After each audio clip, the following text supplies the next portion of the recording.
Здравствуйте, наши хорошие, наши любимые тере-тере каллит.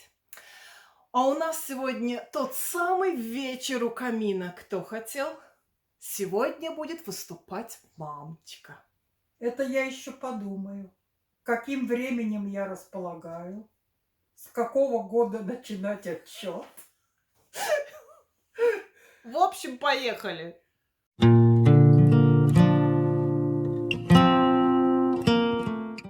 Ну, что могу сказать? Ну, давай, рассказывай. Чай мы заварили, и сейчас мама нам что-то поведает. Подождите. А тема-то какая? Я вопросы. Ты помнишь вопросы? А бумажку посмотри. Нет на бумажке вопросы? Да у меня все в голове. Как-то склалось. Склалось в голове, слава богу. А я что-то вопроса не помню. Помню, какой был Таллин раньше, вот это вот все А ностальгическое. с какого года начинать? Ну, с какого ты там живешь? Я живу там с 66-го года прошлого века. Вот и начинай. Какой был Таллин в 66-м году прошлого века? Чё носили, чё курили? Нет. Что носили, как одевались? Курили экстра и Филипп Моррис. Так, начали мы совсем не с того, что надо, но нет, мы все вырежем. Вырежешь? Конечно. Ну смотри, подожди, сначала надо обговорить гонорар. Здрасте. Да, Нет, я почему тебе- ты это начинаешь говорить тогда, когда у меня уже камера Потому работает? что, чтобы были свидетели. Ах, вот оно что. А то ты потом скажешь, а что это такое? Я дело-то? занервничала, Подумаешь, подожди. ну сразу говори гонорар. Подожди, я занервничала. Тут настали помехи. Значит, тебе надо сделать так, написать, как в кино. А как На в кино? бумажке. И показать А на потом- салфетке. А потом это сжечь. И это сжечь, чтобы не было ни свидетелей, ни бумажки. Так, Так что же было с Таллином в 66-м году? И был ли Таллин в 66-м? как неудивительно он был. В 66-м году я переехала в Таллин жить окончательно. В 66-м. И я помню Таллин, конечно, он был совершенно другой. Он был не такой, как сейчас. Это вообще не узнать. Представляете, я помню Таллин без Виру. Без гостиницы. Виру это у нас гостиница. Да, без гостиницы Виру, без этого мощного здания тогда его не было. И там я даже не помню, там были какие-то автобусы, там были киоски. Ой, подожди, я сейчас возьму стульчик и сяду вот так вот, чтобы погреться у камина. Так. Так, а ты там разливай, пока, когда чтобы ют-йоксес. Ют-йоксес, это как сказать, ну знаете, чтобы поговорить так, это же не знаю, как это Чтобы- по-русски. да как это? Когда реченька бежит, во! Мгм. Да, когда реченька бежит. Ты Ну, там чай готов уже? Там готов, разливай. да. Я пока тут сама побеседую, все буду готова. Так что Виру? Но Виру там не было. А что там было? Да вот как-то я сейчас так припоминаю, там была голая площадь, какие-то стояли киоски, какие-то стояли автобусы в ряд. Да, что-то такое было, но я сейчас даже не могу представить, как это у нас не было гостиницы Виру. А потом ее начали строить, и строили ее финны. Строили ее и построили в 1972 году. В 1972 году отель Виру и вся эта гостиница, все это открылось. Тогда там не было никакого магазина, там была гостиница. И там на 22-м этаже был шикарный ресторан. У него был такой вид на город. И там мы брали какую-то немыслимую вкуснятину. Нам приносили на стол, спиртовочку зажигали там. И мы там готовили прямо за столом на каком-то блюде что-то, какое-то мясо. Уже название не помню, к сожалению. Вот. И что Таллин? Да, Таллин красивый, но он был другой. У нас еще тогда был дом офицеров. Сейчас он называется РКЦ. А тогда был дом офицеров. Русский культурный центр. Да. А тогда был дом офицеров. И туда все девочки бегали на танцы. И Ты тоже бегала? Я пару раз была, но как-то... Сбегала, в общем. Сбегала, как-то, не знаю, не воодушевила. Я вообще танцевала скверно. Да я и сейчас плохо танцую. Вот мы ходили... Кто мы? Во-первых, я была студентка, я была молодая. Очень даже ничего такая. И я была очень худенькая. Как бы вам ни странно это казалось. И мы ходили с девчонками, мы ходили в кафе. Тогда кафе было абсолютно доступно всем.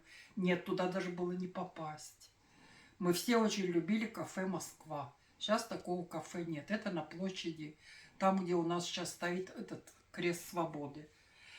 Вот там было кафе «Москва». Площадь Свободы в центре Таллина. Да. Не Ратушная площадь, а площадь Нет, Свободы. площадь. Мгм. И там стоит сейчас этот освободительный крест у нас, да?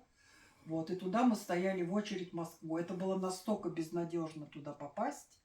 Стояла в очереди молодежь, и мы в этой очереди все друг друга перезнакомились уже переговорили. И когда заходили в кафе, когда места находились, мы уже шли большой компанией. Вот, а что мы одевали? Я помню только то, что были платья. У всех были платья. Немного раньше годами, это, наверное, немножко раньше, это был, наверное, 63-й, 4-й год, у нас, я помню, в моду вошли нижние юбки под платье. Их дико крахмалили, они так, платье ставили так вот Ага. красиво и Мгм. шуршали. Вот их крахмалить и потом гладить, это была целая история. Вот, прически были с начесом. Зверски начесывали голову. У меня были волосы, наверное, так, до лопаток у меня были волосы. Тоже ходила, делала прическу. И очень все делали завивку. Сейчас завивок не делают вообще. А тогда это да. Также красили волосы, завивали, закручивали на бигуди, и все сидели под фенами. В доме быта как-то, да, это, И я в помню, доме быта, называлось? и в рядовые всякие, Ага. везде были фены, везде. Мгм. Что касается косметики там этой, да, с ней было трудно, но мы в Таллине все доставали и все имели. Надо было просто и в один магазин сходить, в другой магазин Места сходить. знать надо было. Места надо знать. Я помню, я уже тогда работала, я уже тогда институт закончила. Я работала, и у нас девчонки говорили на работе, что ты видела в Каубамае, доме торговли, появились духи французские. Это тогда была бомба. Как французские? Где? Сколько стоит? Говорит, ты упадешь, они стоили 80 рублей. А, При всем том, что, например, моя зарплата была 110. Это была колоссальная сумма. Конечно, я поехала это туда смотреть. И я их нашла. Я смотрела на них, они лежали как-то в углублении под стеклом, как будто в таком, я даже не знаю, чуть ли не в вате. Коробочка красивая. Я стояла, и меня аж колотило. Так я их хотела. Купила? Я купила спустя несколько лет, но купила маленького разлива, 30 миллилитров. И этот флакончик у меня сейчас до сих пор лежит дома. Через много лет я наконец разобрала, что это. Это оказались духи от Ланком. Мгм. Тогда я понятия не имела, что такое Ланком, там, Мгм. Диор, ничего этого не знала. Это было от Ланком. Я с этим флакончиком потом ходила, искала, что, может быть, где-то еще можно их Мгм. купить. Я бы их взяла. В Каубамае нет. А вот когда мы с Яной ездили в Париж, я взяла этот флакончик, и я забыла там зайти в магазин, потому что там было столько Да-да-да. путешествий, экскурсий, мы из одного места в другое, и я про эти духи вспомнила, когда приехала домой. Думаю, я так и не зашла. Может быть, там бы они мне сказали. Вроде их вообще не выпускают больше. Вот духов таких нет. В Ланком я хожу часто в Таллине. Мне в Ланком очень этот отдел нравится. Правда, он страшно дорогой. Там и кремы очень дорогие, и духи дорогие. Что из них помню? Я только помню Клима. Мгм. Вот Клима Духи. были, очень Мгм. хорошие были духи. Но я вроде спрашивала, такое больше не производят, Нет, говорили есть они. Клима, есть. Есть Клима? Клима есть, это не дефицит. Значит, мы какие-то другие А вот у спрашивали. меня как-то, я даже не знаю, написано было на флакончике Сикким. Вот этот флакончик у меня до сих пор есть. Стеклянный, маленький, 30 миллилитров. Но я, честное слово, скажу, что такого запаха я больше не видела. И они были очень стойкие. Что я теперь не могу сказать о настоящих. Мгм. Вот. Потом что могу сказать? Продукты какие были, Ага, давай. что вы ели. Молочное было всегда и очень вкусное. В Таллине и в Эстонии вообще молоко, и это все, это сметана, кефиры. Не было, конечно, никаких йогуртов. Этого в помине не было. Никаких там этих в коробочках пудингов, что-то этого не было. Продавался хлеб и булка в магазинах без упаковки. Просто так лежал на полке, и все ходили и щупали. Правда, там были бумажечки, можно взяла быть бумажечку и так ткнуть в А булку. помнишь пирожки по 5 копеек? Да, в пирожки по Таллине? 5 копеек, они были Да. с мясом и с повидлом. И с мясом, когда их кусал, да, там такой запашок был, конечно, туда мясо, наверное, как бы второго сорта как-то, наверное, туда Да. клали. И с А, вареньем, я помню, в детстве а тоже. повидло там было такое густое, по-моему, сливовое или яблочное. О, Это было очень да. вкусно. И что, ну что еще? Рестораны были очень... В рестораны было трудно попасть. Так же, как и в кафе, вот ты рассказывала Да, про так кафе, же, как и рестораны в кафе. также. Потому что это было доступно. В смысле, Это по ценам. доступно по Доступно, ценам. но недоступность Доступно. попасть, мест не было. А так не попадешь. Мгм. Это было в ресторанах, было в Таллине очень много. Мы А все твои ходили. любимый какой был? У меня был любимый Глория. И потом мы еще ходили, было у нас такое Астория в подвале. Там было, значит, это, как это называется? Варьете. Варьете было хорошее. Там было красиво.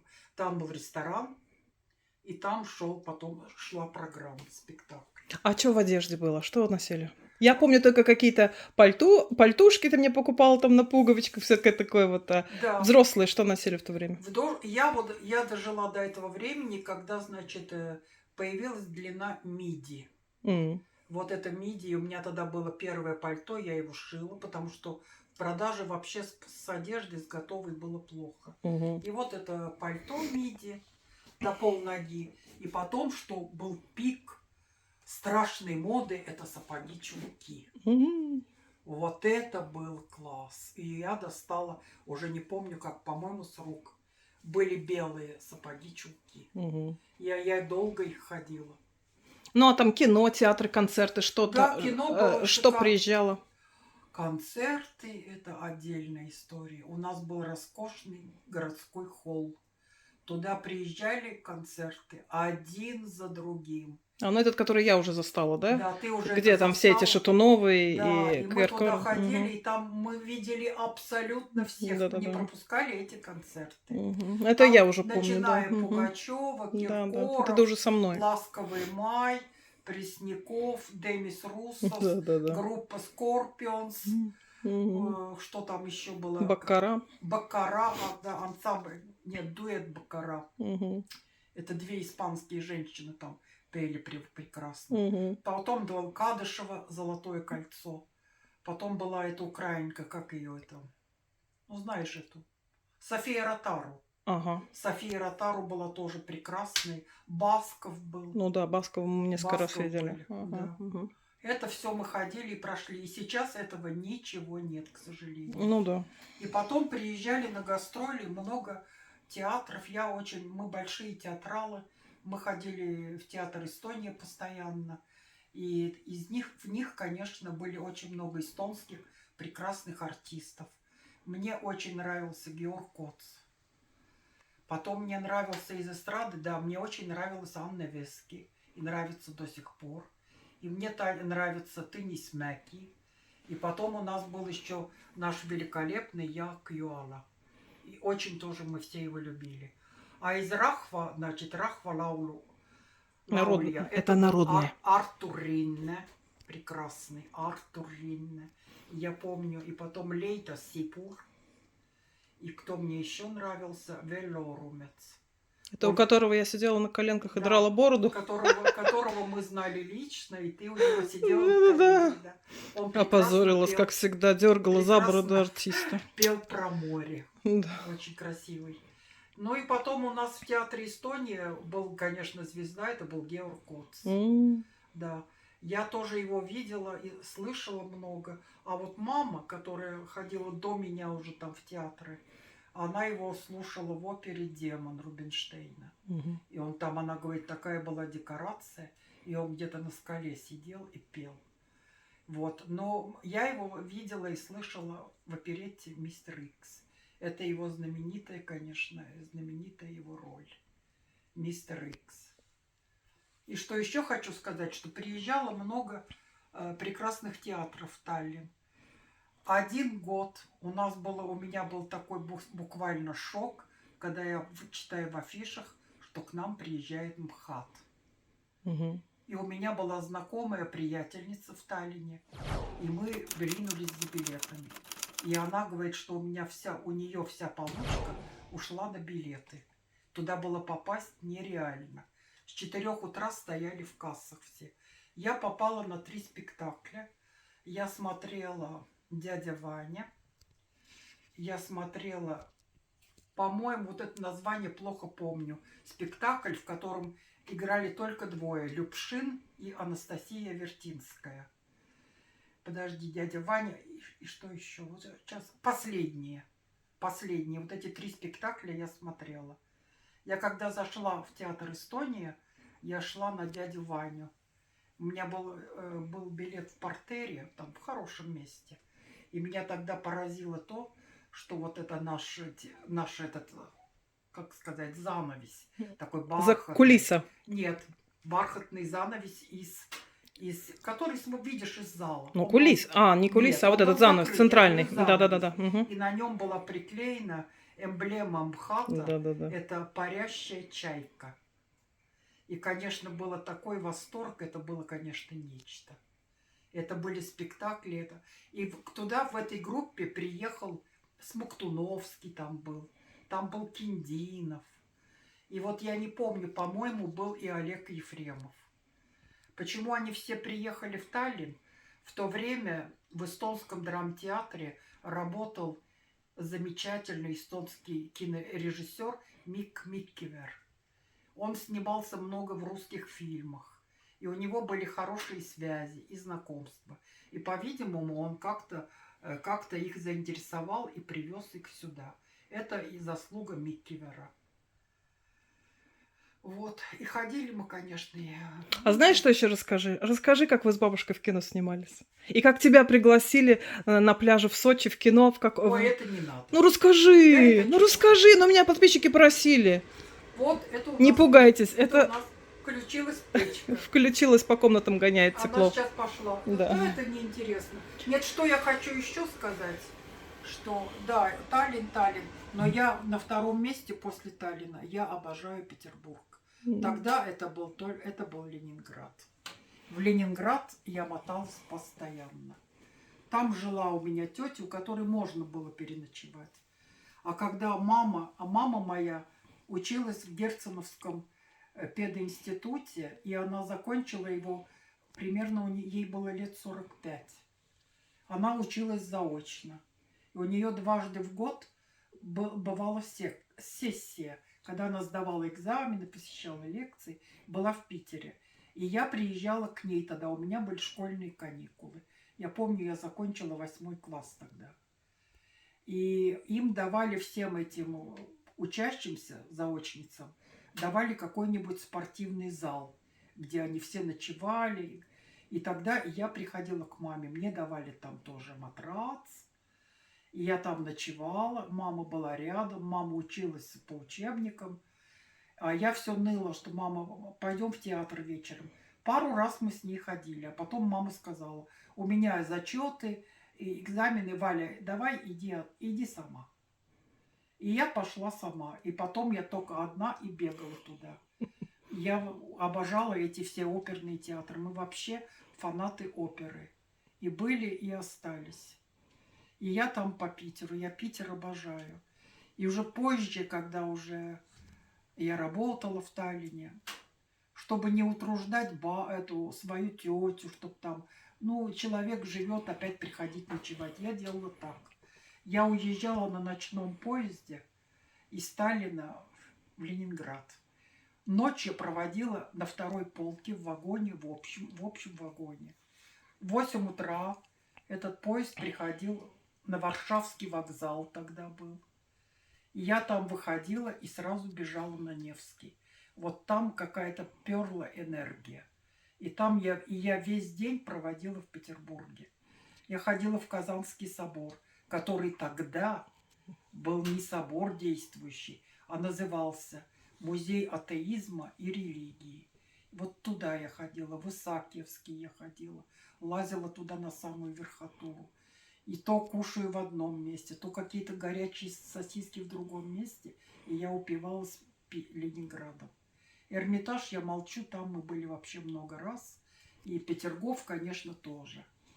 А когда подросла Яна, я начала ее туда таскать. И мы точно так же везде ходили. Русский музей, Эрмитаж. Мы очень с ней любили вот так вот ходить и изучать. И это, наверное, к ней привилось. И это у нее до сих пор. Ой, привилась, ой, привилась. Тебе Я, как? да, и детям передала, я сама таскала, и Кристину Мы и сам все время прочим. где-то едем.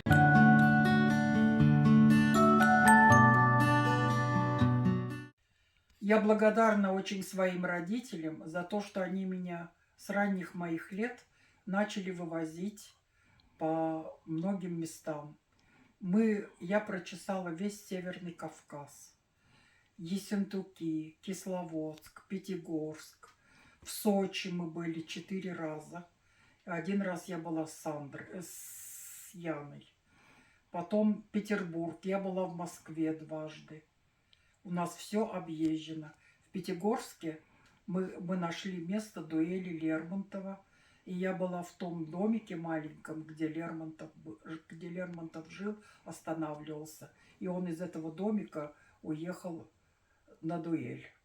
А в Таллине, конечно, я опять возвращаюсь к Таллину. Что-то я углубилась в Ленинград. Но это второй мой любимый город после Таллина. А в Таллине что? Прекрасно мы жили. Что мы там? Очень, конечно, мы много читали. У нас тогда не было ни этих гаджетов, ни компьютеров. Я до сих пор поражаюсь, что мы там делали вообще. Не было компьютеров. У меня даже долго не было телевизора. Библиотеки. Вот туда мы записывались в разные библиотеки. И таскались со связками книг. Очень много все читали. Может быть, это сейчас и помогло мне хоть есть о чем рассказать, что вспомнить. Ну, здорово, мне понравилось. Мне понравился твой рассказ.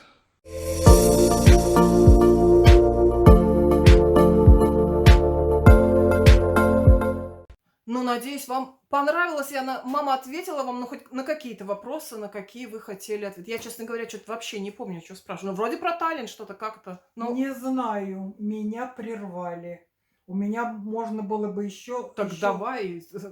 Да нет, не будем, ладно. Мы не будем людей столько меня задерживать. Интересен гонорар за эту Опять часть. про гонорар За подумайте. эту Опять часть. при свидетелях у нас специально вот это вот все. Но если не гонорар, тогда давай иди угощай меня. Что у нас там есть?